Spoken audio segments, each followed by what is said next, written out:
Today is July 6th, 2020, and this is the World News with me, your host, Touring News. A judge orders the Dakota Access Pipeline to shut down pending a review. A federal judge on Monday sided with the Standing Rock Sioux tribe and ordered the Dakota Access Pipeline to shut down until more environmental review was done. In a 26-page order, United States District Judge James Boasberg wrote that he was mindful of the disruption that shutting down a pipeline that has been in operation for 3 years would cause, but that it must be done within 30 days. His order comes after he said in April that the pipeline remained highly controversial under federal environmental law, and more extensive review was necessary than the assessment was done. 239 experts with one big claim: the coronavirus is airborne. The WHO has resisted mounting evidence that viral particles floating indoors are infectious. Some scientists say the agency maintains the research is still inconclusive. If airborne transmission is a significant factor in the pandemic, especially in crowded spaces with poor ventilation, the consequences for containment will be significant. Masks may be needed indoors, even in socially distant settings. Healthcare workers may need N95 masks that filter out even the smallest respiratory droplets as they prepare for coronavirus patients. Chicago gun violence spikes and increasingly finds the youngest victims. The violence comes amid a wrenching debate nationwide about policing in the wake of the George Floyd death in Minneapolis at the hands of the police. At least 336 people have been murdered in Chicago through July 2nd of this year, according to the Chicago Police Department, a homicide rate on track to hit the 2016 record of 778 deaths. Uber to buy Postmates for $2.65 billion. The ride-hailing company's core business has struggled in the pandemic, and it's betting on growth of its Uber Eats division. Recession led by services sector is particularly painful for Latino workers. Recovery for in-person occupations heavily populated by Hispanics to be slow amid the ongoing pandemic, economists say. In a chart here, it shows that just 1 in 6 Latino workers can work from home, or 16.2% of the population. 19.7% of the black population can work from home. 29.9% of the white population can work from home, and 37% of the Asian population can work from home. These are some of the myriad and multitude of ways that the COVID-19 pandemic is impacting different communities.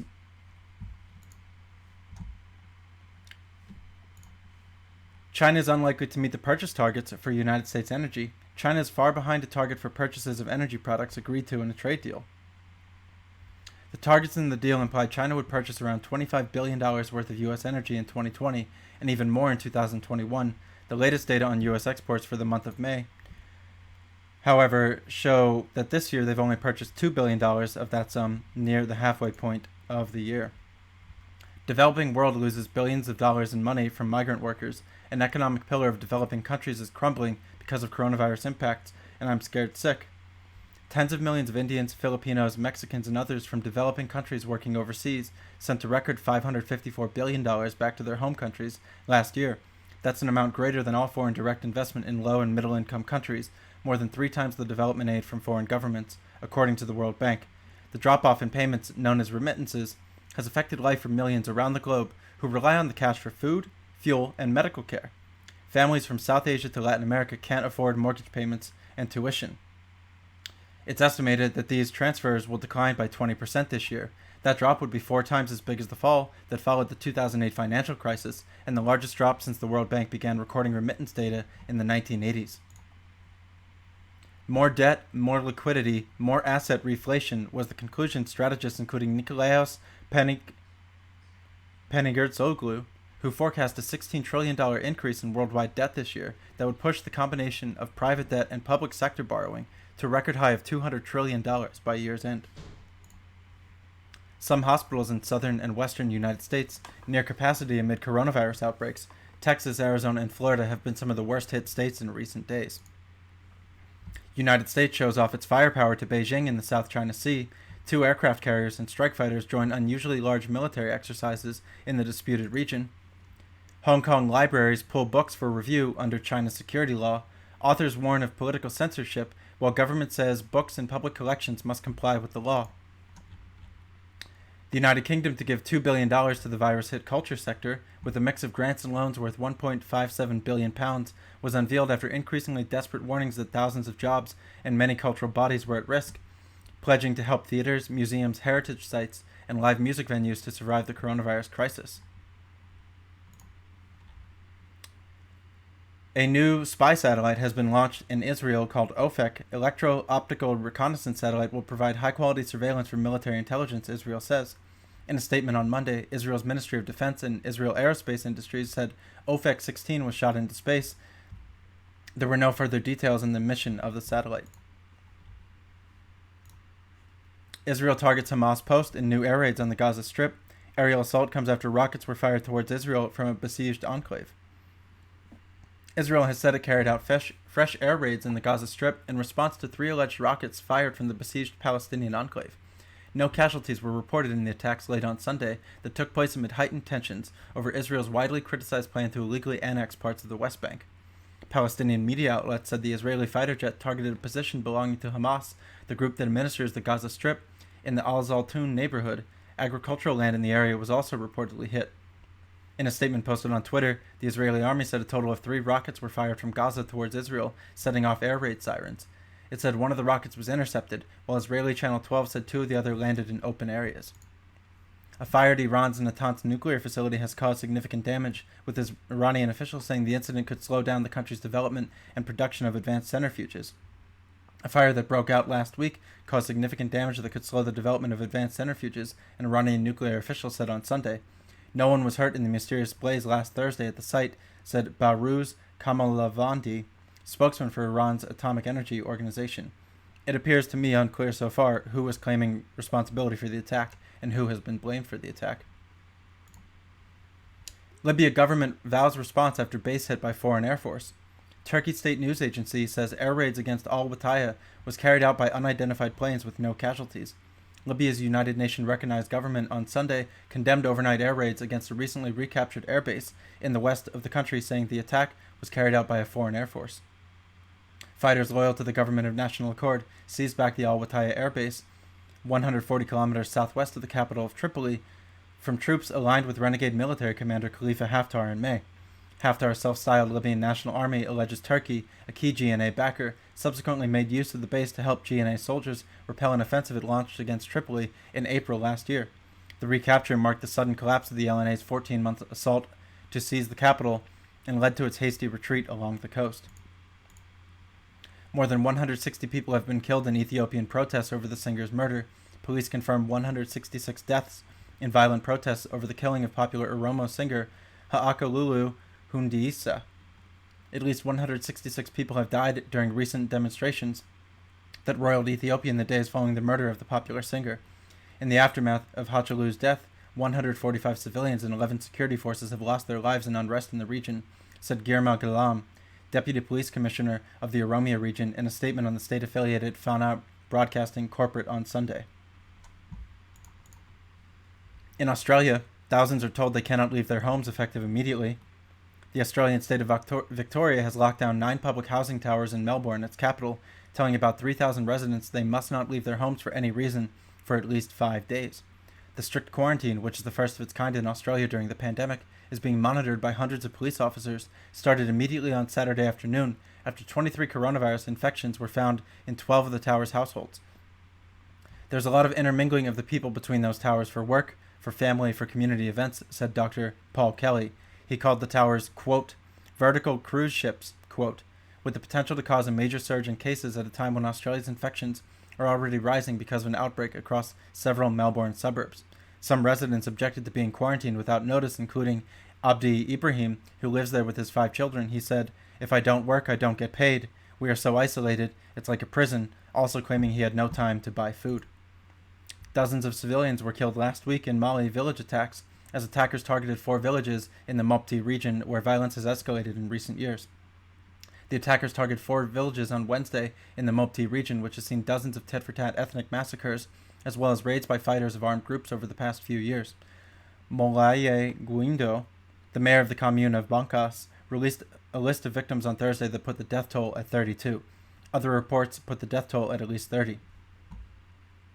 No group has claimed responsibility for the attacks, which took place in an area some 30 kilometers south of the border with Burkina Faso. Frightening.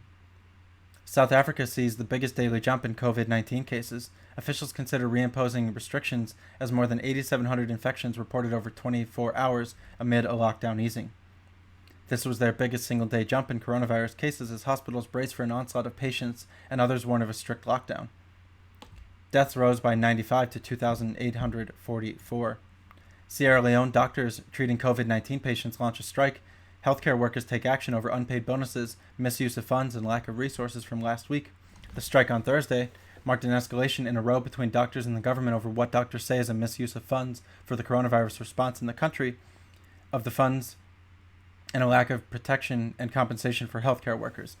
No patient showing COVID-like symptoms will be treated by any doctor until we have the support we need. S.K. Jusu, the head doctor at Fora Bay College in the capital of Freetown, told Reuters news agency. Doctors say they were promised hazard pay for their work during the outbreak, but the pay has not come. China is pulling back troops after a deadly border clash with India. Beijing says both sides are taking effective measures to ease border tensions after a skirmish that killed 20 Indian troops. China has begun pulling back troops from along its contested border with India, and Indian government sources have said, following the worst clash between the two nuclear-armed neighbors in nearly 50 years, which left 20 Indian soldiers dead. The Chinese military was seen dismantling tents and structures on Monday at the location in the Galwan Valley near the latest site of the clash. The Indian government sources, who declined to be identified as they are not authorized to speak to the media, told Reuters news agency. Vehicles were seen withdrawing from the area, as well as at Hot Springs and Gorga, two other contested border zones. In response to a question on whether China had moved equipment back to the Galwan Valley, Chinese Foreign Ministry spokesman Zhao Lijian said both sides were taking effective measures to disengage and ease the border situation. We hope India will meet China halfway and take concrete measures to carry out what both sides agreed to, continue to closely communicate through diplomatic and military channels, and work to cool the situation at the border. Here would be a map of where the Galwan Valley is, with India being down in this region and China being up over this way. India and China share a disputed 3,488-kilometer border. In news similar to what's going on with China, China is making a new claim in the eastern border with Bhutan. Beijing made this claim while objecting to a request to develop the Sakteng Wildlife Sanctuary in eastern Bhutan's Trashigong district.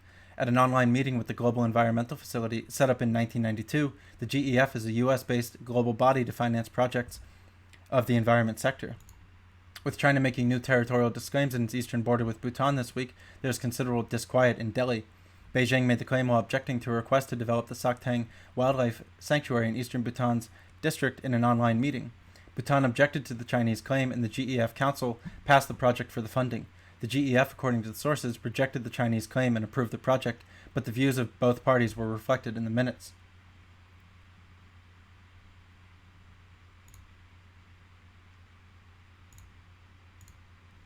Pro-democracy activist books have been removed from libraries in Hong Kong. Hong Kong public libraries will review whether certain books violate the stipulations of the national security law.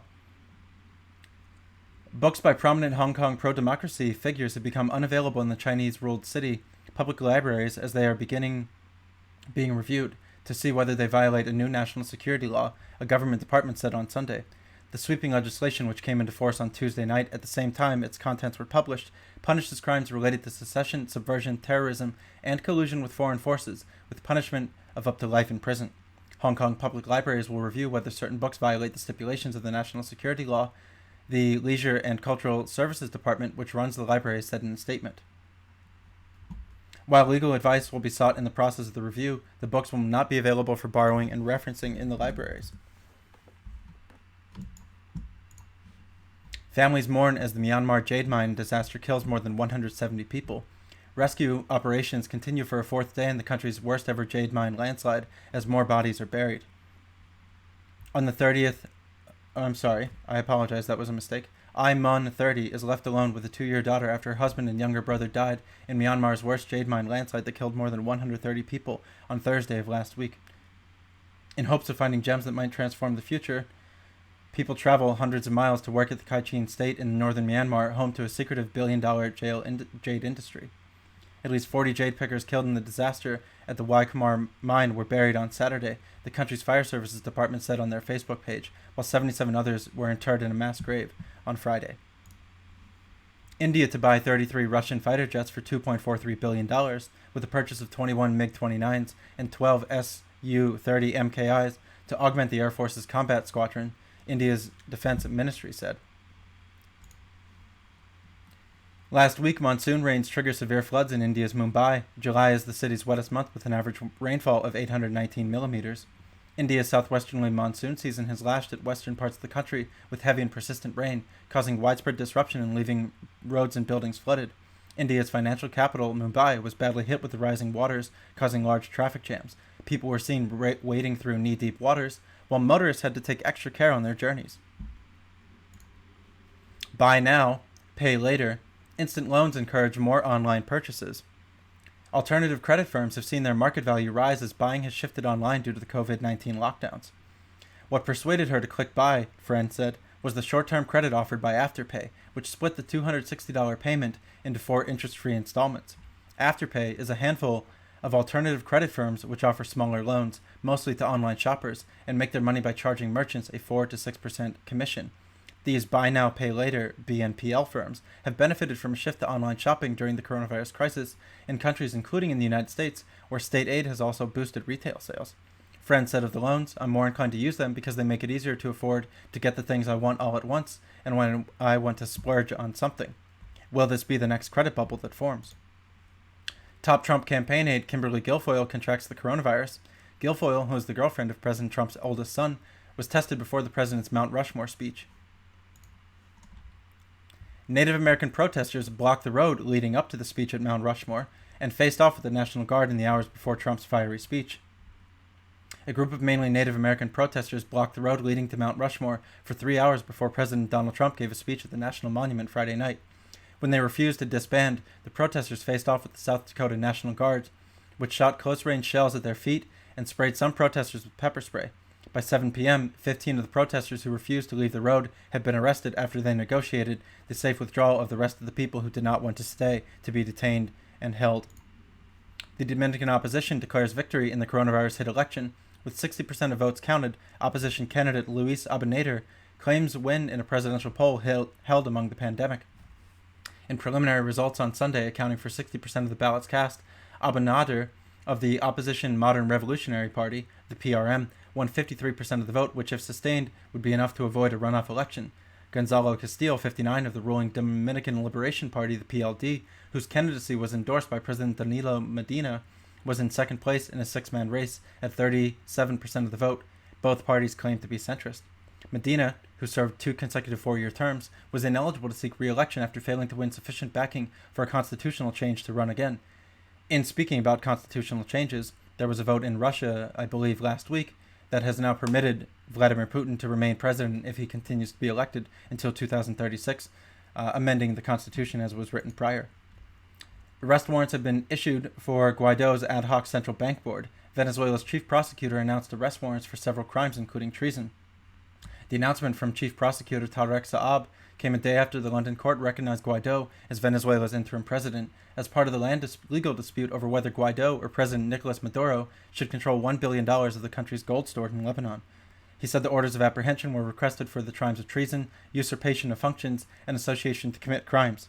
He added that all those involved lived outside the country and did not rule out international actions to carry out the arrests. Apart from Ricardo Villasmil, president of the ad hoc board, the prosecutor also included Guaido's representative in London, Vanessa Newman, as well as 3 other supporters of the opposition's leader. Saab alleged that Guaido and his collaborators seek to strip Venezuela of its wealth in a legal battle over Venezuela's gold reserves. The opposition, meanwhile, says Maduro wants gold to pay his allies. Italy, Malta reject 52 migrants stranded on an animal cargo ship. The captain of the Lebanese cargo ship carrying 52 migrants rescued in the Mediterranean Sea says food and water are running out. I am running out of food and water to give them, said Mohammed Shaban, the captain of the Thalia, the ship used for transporting livestock that on Friday rescued the migrants from a sinking dinghy headed from Libya to Europe in a phone interview. This is a place for animals, not humans. Malta, Italy, or even Spain must take these people. I am not a government agency. The company cannot bear more losses.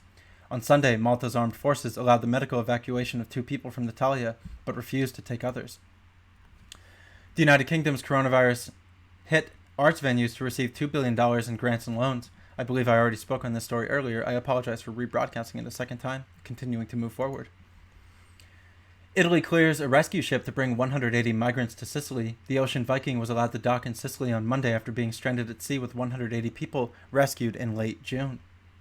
A humanitarian rescue ship stranded in the Mediterranean for days has finally received instructions to sail to an Italian port so the 180 migrants on board can be disembarked. In a social media post on Sunday, SOS Mediterranee also described relief on the Ocean Viking when the ship's crew and passengers learned that the rescued migrants are to be disembarked on Monday at Porto Empedocle in Sicily. Earlier, the group said Italian medical staff came on board to test for the coronavirus disease, also known as COVID-19. The migrants had been rescued by the Ocean Viking in 4 separate operations from Libya-based human traffickers on seaworthy boats between the 25th and 30th of June 2020. If you're liking this content so far, feel free to come view it live being recorded at twitch.tv/touring news. Croatia's ruling party Conservatives win the parliamentary vote. Right-wing parties dominate polls held amid fears of coronavirus outbreak that capped turnout at a record low of 46%. With more than 90% of the vote counted on Sunday night, the governing Croatian Democratic Union, or HDZ, won 66 seats in Croatia's 151-seat parliament and is likely to form a new coalition government with the smaller right-wing groups. Andreja Plenković, the acting prime minister and HDZ leader, praised what he claimed to be a great result and great victory.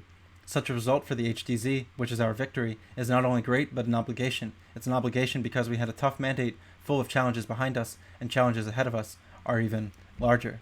An alliance led by the Liberal Social Democratic Party, or SDP, the main opposition party, came in second with 41 seats. Air France meets labor reps over plans to cut 7,500 jobs. It is scandalous. The government is putting in 7 billion euros and the company is destroying jobs, a staff member said. A small group of 100 union members and employees from cleaning staff to check-in assistants demonstrated outside the airline's base at Paris's Roissy airport, criticizing its plans to cut staff after receiving state aid to help a company ride out the pandemic fallout. It's scandalous, they say. The government is putting in $7 billion in euros, or 7.87 billion United States dollars, and the company is destroying jobs, said 62-year-old Annick Blanchiment, who works Blanchiment, who works as ground staff for the airline. They'll push me to retire, but I won't get my maximum pension this way, and this is not how I wanted to leave. Philippine court asked to annul Duterte-backed anti-terror law. Philippine president signed a bill into law on Friday after pushing it through Congress during the coronavirus lockdown. 3 petitions filed by opposition Congress member Edsel Lagman and 2 lawyer groups also sought a temporary restraining order against the use of the law, which President Rodrigo Duterte signed on Friday after fast-tracking it through the legislature. Local and international human rights groups said that while the Philippines does not have clear security threats, the legislation could be abused to target potential administration opponents, with a presidentially appointed anti-terrorism council able to designate who is suspected a terrorist. It grants security forces sweeping powers to go after targets, some without judicial approval, and allows for 90 days of surveillance and wiretaps, as well as the arrest and detention of suspects without warrant or charge for up to 24 days. It was crafted in imprecise and vague language, so much so that there is no certitude as to what acts the law actually proscribes. And in the final article, which we did cover earlier, I believe once again, United States aircraft carriers conduct military drills in the South China Sea, as maneuvers coincide with the ones launched by Beijing near the Paracel Islands, which are claimed by both Vietnam and China. The USS Nimitz and the USS Ronald Reagan performed operations and exercises in the South China Sea to support a free and open Indo-Pacific. It did not exactly say where the exercises were being conducted, which extends for 900 miles in the South China Sea, and 90% of which is claimed by China despite protests of the neighbors. The purpose is to show an unambiguous signal to our partners and allies that we are committed to regional security and stability. Rear Admiral George M. Wickoff was quoted as saying by the Wall Street Journal, which reported the exercises. This is going to bring us to the end of our July 6th, 2020 World News and International News Review. I was your host today, Touring News. If you like this type of content, go ahead and hit the like button down below on the channel, subscribe, leave a comment, share it with your friends, watch it on your streams, and come watch how we gather all these resources live on my other channel, twitch.tv/touring news. Thank you very much. Have a wonderful day today.